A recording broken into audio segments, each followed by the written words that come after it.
Tapa-kevitsy efa merina de ino fanakanina efa seza maro be milahatra eo atokotany miampiandihan'olona zay kotra antomany de indrisy fa reo nitaky tany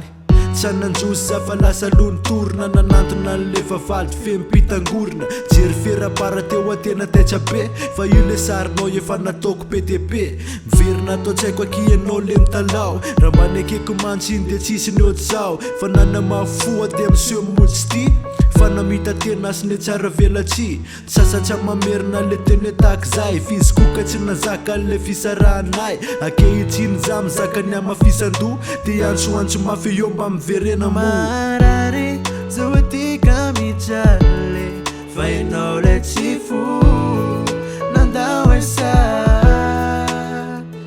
androany zao sinomboly iany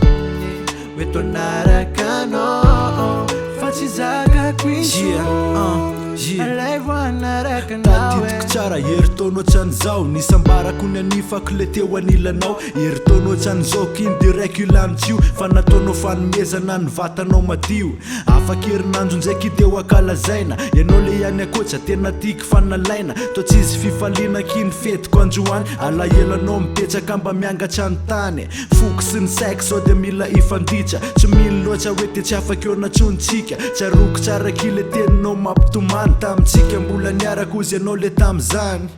no ianao mety andosako ny tany tsy laingy zany fa aposinjay androany kivy anao fa efa leo an'le mitaraina ny vaolana mba hitanao teny manongo-tsaina marary zao atika mijaly fa ianao le tsy fo nandao esa androany zao sinomboly iany oeto narakanao fa tsy zakako intsony alay voanaraka nawe alay voawe alay voanaraka alay voanaraka nawe alay voawe alay voawe anaraka nao de lasa mariny ianao raha mba nieny teninao angamba tsy ohatr'izao fa inona teneny an'la tsy haiko fa efa hoe za tsy neniko